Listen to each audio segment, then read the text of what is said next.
ಕೂಡಲ ಸಂಗಮದಿಂದ ಬಳ್ಳಾರಿ ಕೂಡಲ ಸಂಗಮದಿಂದ ಬಳ್ಳಾರಿ ನಮ್ಮ ಯತ್ನಾಳ್ ಅವರು ಅದೇ ಸರ್ ಒಳ್ಳೇದದು. ಯತ್ನಾಳ್ ಅವರು ಮಾರಿಷಸ್ ನಲ್ಲಿ 10,000 ಕೋಟಿ ರೂಪಾಯಿ ಸಲುವಾಗಿ, ಆಮೇಲೆ ಹಿಂದೆ ಗಣಿ ಲೂಟಿ ಬಳ್ಳಾರಿ ಹೋಗ್ತಾರಲ್ಲ ಅವರ ಪಕ್ಷದಲ್ಲಿ ಅದರೀಗ ಹೊಂದಾಣಿಕೆ ಆಗಿದ್ದಾರೆ. ಯಾರು ನಿಮ್ಮ ಗಣಿ ದನಿ ಯಾರು ರೆಡ್ಡಿ ಜನಾರ್ದನ್ ರೆಡ್ಡಿ ಅವರ ವಿರುದ್ಧ ಏನ್ರಿ, ಆಮೇಲೆ 2,000 ಕೋಟಿ ಕೊರೋನಾ ಸಲುವಾಗಿ ಏನು ಲೂಟಿ ಆಗಿದೆ, ಅದರೆಲ್ಲವರ ಸಲುವಾಗಿ ಇವತ್ತು ದಿವಸ ಯತ್ನಾಳ್ ಅವರು ಇವತ್ತು ದಿವಸ ಏನು ಪಾದಯಾತ್ರೆ ಮಾಡಬೇಕಂತ ಉದ್ದೇಶ ಹೊಂದಿದಾರ ಏನ್ರಿ, ನಾವು ಅದನ್ನು ಸ್ವಾಗತಿಸ್ತೀವಿ.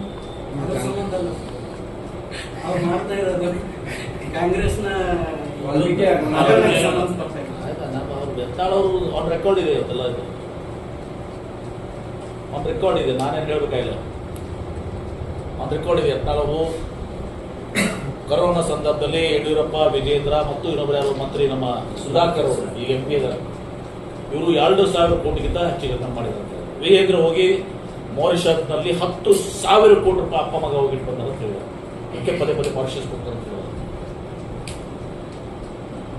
ಸುಳ್ಳದ ಅದಕ್ಕೆ ಪಾದಯಾತ್ರೆ ಮಾಡ್ತೀನಿ ಅಂತ ಹೇಳಿದ್ರು. ಸ್ವಾಗತ ಮಾಡ್ತೀನಿ. ಆಮೇಲೆ ಬಳ್ಳಾರಿ ಹೋಗ್ತಾರೆ ಅಂದಾಗ ಸ್ವಾಭಾವಿಕವಾಗಿ ನಾವು ಹಿಂದೆ ಬಳ್ಳಾರಿ ಪಾದಯಾತ್ರೆ ಮಾಡಿದ್ದೀವಿ. ಜನಾರ್ದನ್ ರೆಡ್ಡಿ ಗಣಿ ಲೂಟಿ ಅದು ಒಂದು ಸಬ್ಜೆಕ್ಟ್ ಹಾಕೊಂಡು ಯತ್ನಾಳ್ ಮಾಡಲಿ, ನಮ್ಮ ಸಂಪೂರ್ಣವಾದ ಹೃದಯಪೂರ್ವಕವಾದ ಅವ್ರಿಗೆ ಬೆಂಬಲ ಇದೆ. ಪಕ್ಷಾತೀತವಾಗಿ ಅವರು ಈ 3 ವಿಷಯದಲ್ಲಿ ಅವರು ಹೋರಾಟ ಮಾಡಲಿ ಅಂತೇಳಿ ನಾನು ಅವ್ರಿಗೆ ಬೆಂಬಲವನ್ನು ಪಾದಯಾತ್ರೆ ಕಾಂಗ್ರೆಸ್ ಪಾರಾಗಿ ನಡೀತಾ ಪಾದಯಾತ್ರೆ, ಬಿಜೆಪಿ ನಡೆಸಿಕೊಟ್ಟಿರೋ ಪಾದಯಾತ್ರೆ ನೋಡಿ, ಕಾಂಗ್ರೆಸ್ಗೆ ಯಾರ್ದು ಅವಶ್ಯಕತೆ ಇಲ್ಲ. ಜನರ ಅವಶ್ಯಕತೆ ಇದ್ದು ಜನ ಮತ ಹಾಕಿದಾರ. 136 ಸೀಟು ಬೃಹತ್ ಬಹುಮತ ಕೊಟ್ಟು ನಮ್ಗೆ ಆರಿಸಿ ಕಳಿಸಿದ್ದಾರೆ. ಈ ಬಿಜೆಪಿದಲ್ಲಿ A to Z 28 ಇದಾವೆ, ಗುಂಪುಗಳಿವೆ, ಅಲ್ಫಾಬೆಟಿಕಲ್ ಇವೆ. ರೆಡ್ ಐ ಕಾಯಂ ಅಂತ ನಮ್ಗೆ ಸರ್ ಸಂಪುಟ